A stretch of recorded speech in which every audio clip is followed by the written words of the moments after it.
G'day everyone and welcome to this very special unboxing. Today I'm going to be opening and checking out both the versions that we've got so far of the new Masters of the Universe 2026 movie Roboto. So I've got the two versions that are currently available. There is apparently another one coming next year, which I have a feeling is going to be in the core line. And we haven't seen anything from Chronicles yet. So this is the Origins one, which was not cheap. I don't know why these are so expensive. I think they sold out really fast, and now scalpers are charging what I sort of paid, which was a fair bit of money.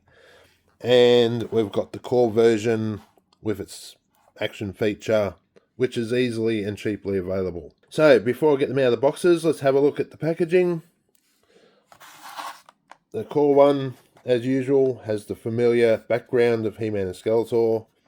Shows you the action function.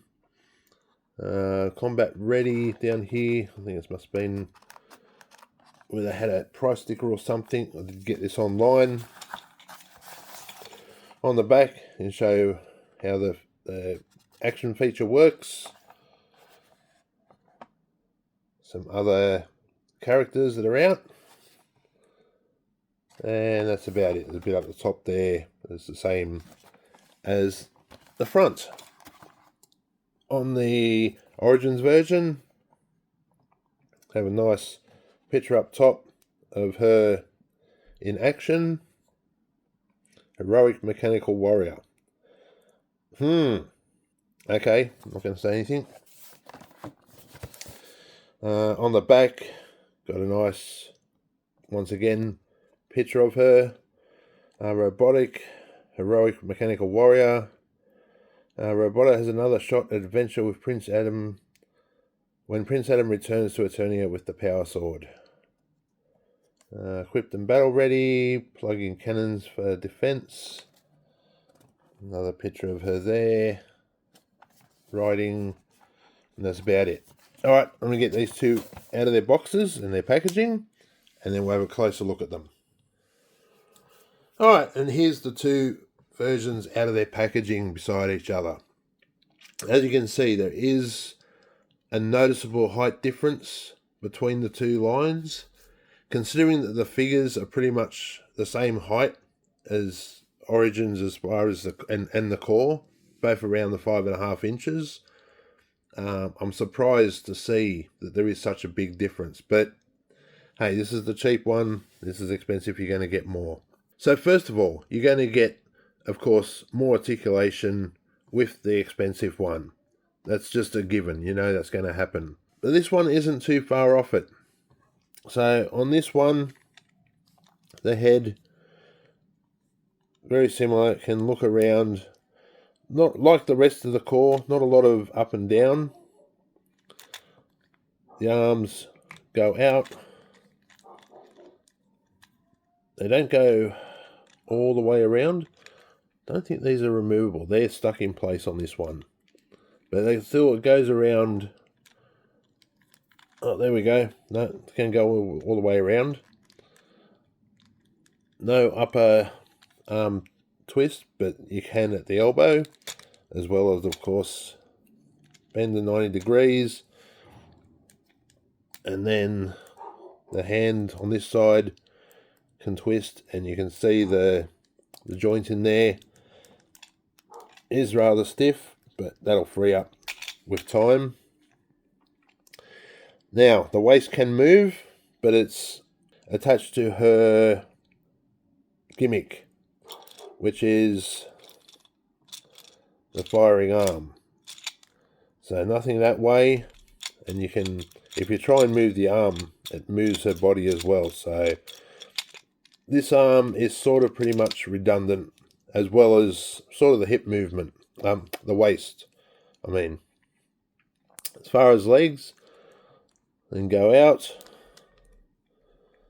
and kick all the way forward, all the way back, quite good there. Knee, this one's really loose. Right. There's floppy. Can rotate, another bonus there. And so far the only one that I've found it on.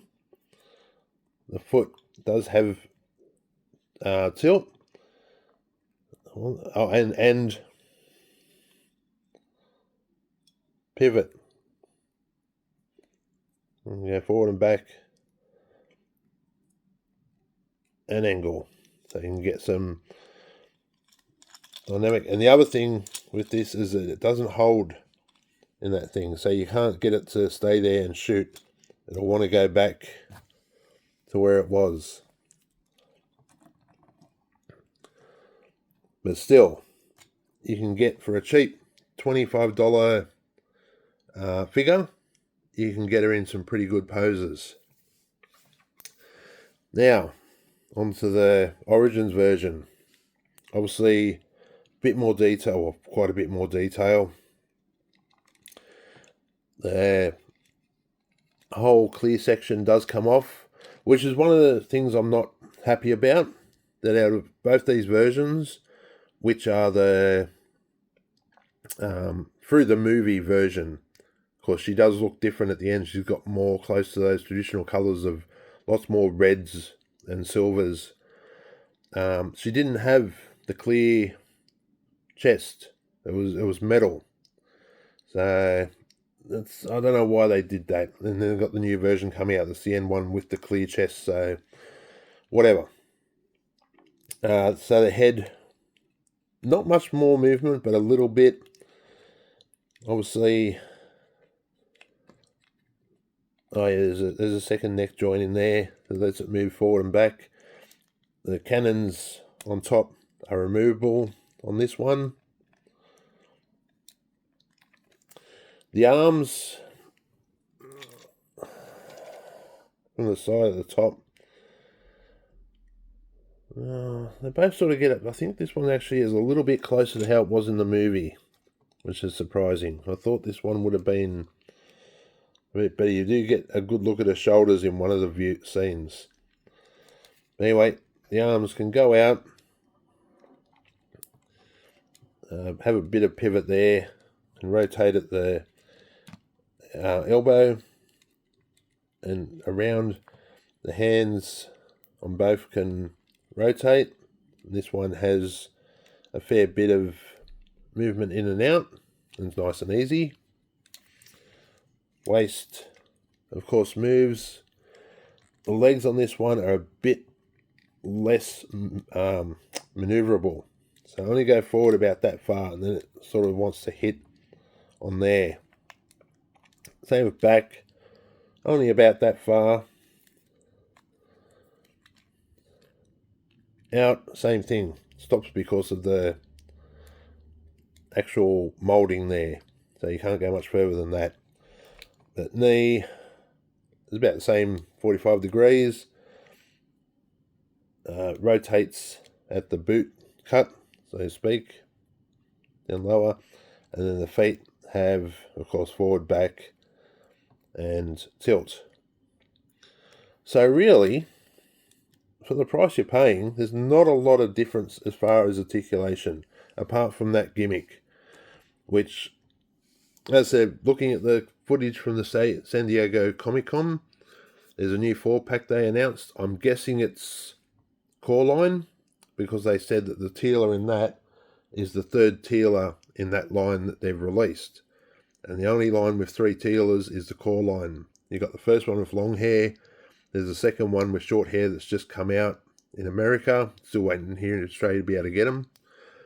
And so a third version would be in this 4-pack. And in that, she's got the final colours, the clear chest, and 2 normal arms. So hopefully this gimmick will be gone and it'll just be a posable figure, which I think will probably be the best one so far. As I said, until we get that Chronicles one, that'll be something to behold, but it'll be massive. As far as options or accessories, so this one does come with the 2 removable cannons on the shoulder, so you can put them on and off, and also an arm cannon. Now this one, you can see there's like meant to be, I think, a way for it to twist back and forth but it doesn't want to easily, and I don't want to break this because it's not a cheap set, and it's actually very hard to get. But, so one other thing, so arm comes off pretty easy. So while that's off, the good thing about this bin, because it does have an angle, but as you can see, this one also has an angle. Thankfully, when you pop it in like that, it goes in and fits pretty well.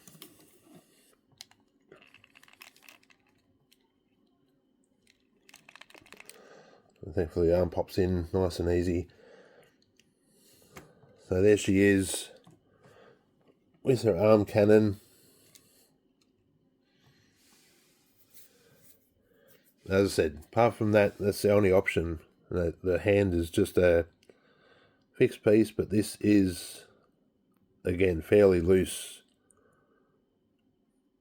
An interesting shape for the peg too. It's not sort of round, it's flat. That's interesting. And now, just for some comparisons. Here is Chronicles Teela. I guess this is sort of more the correct size. Of course, Roboto is quite bigger in this movie, but I still think for a true Chronicle version, it's going to have to be like up about here, about another ½ an inch taller at least. Okay, and as far as the core line, here she is with core He-Man. That looks alright. Still, you have to rewatch the scenes with them. That might be actually a little bit too big now. Sort of looking at it, that might be more actually Chronicles size, even though I know He-Man's going to be up here. I have to wait till I get He-Man out. Talking about He-Man, the closest I've got to He-Man in Origins line is Prince Adam. Let's move these over, look at them side by side for a second. Stop pointing at his head.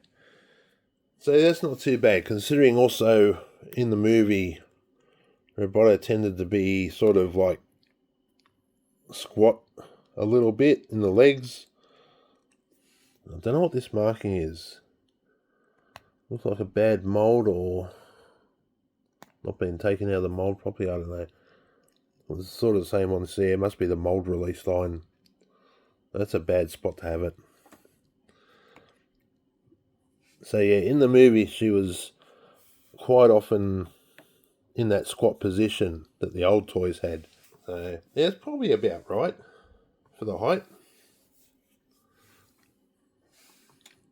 And then you get these two. So there's just nothing in the height. Yeah, these are less bulky, more realistic. Yeah, it's interesting. And then these two side by side. Yeah, that looks kind of right for the height they were in the movie. All right, and the last thing, this Roboto, like the core line, doesn't really come apart. Don't know if the head comes off. I don't really want to try. But that's part of the core line thing. They don't come apart. This Roboto, yeah, so as you've seen, the arm can come apart there. Apparently the arm can come apart. The instructions show it here. I said with the price of this, I don't want to go breaking it just in case. Other arm, see if this one will come apart. As I said, both hands can come off. They are quite soft and flexible. The waist comes off. Yes, the head comes off. They come off. Okay, so that bit just pulls up and unclicks. And then those two can come off. There's the head, so it's just a removable ball in there. And yeah, definitely could do with some paint on these, as Mr. Home Arcade did, I think it was, and looked really good. And the legs come apart. I'm not sure, they're sort of suggesting that these will come apart, but once again, for the price of this thing, I don't want to go breaking something that's not meant to be taken apart. So if you want an exploded Roboto, like the movie, this is the one you're going to have to get. And it does look pretty good. As I said, if we can get these apart, which I'm pretty sure they do, it says they're different colours, so these should come off. Plus the hands come off of both sides. There's another part. So yeah, you can have a real absolute destroyed Roboto, just like in the movie. And there we have it. Roboto all back to her self. Let's look at the two Robotos from the 2026 movie that we have. If I had to take a pick of one, I'd have to say the Origins, but it's only just. And for the price of it, as I said, this figure, I don't like admitting this because it's kind of not great, but to get it here in Australia on the second, well, not on second hand, but where you could actually buy it, this was $100 Australian. This one I picked up for $25 Australian. So you have to really look at how much you want the Origins one for the being able to pull it apart, have all the compatibility with our other Origin figures, which is not that much because, yeah, you're not going to be able to get too many arms in there. I might be able to. I mean, that's the thing the Origin has going for it. And if that's your thing, then, you know, it won't even be a question. You'll just go for this one. But if you don't have the money, or you just can't find one, because as I said, I could only find one in Australia. The rest were either overseas, or just there weren't any. So this will probably be the one until this new 4-pack comes out, which should give her the two normal arms and the end colours with the clear chest. That'll probably end up being the main one. But then again, we've also got Chronicles to turn up and see what it's like. So until that time comes, these are the two Robotos. Yeah, this one looks better, has slightly more posability and that, but for the price and for the fact that it's cheap and I don't have to worry about it, I'd say this one. But tell me what you think. Drop a comment down in the comments and let me know, which one do you prefer, Origins or Core? And let's have a discussion about that. So thanks for watching. Remember to like and subscribe. Got lots more Masters of the Universe 2026 figures to open, as well as a couple other little surprises. So hit that subscribe button and I'll see you in the next video.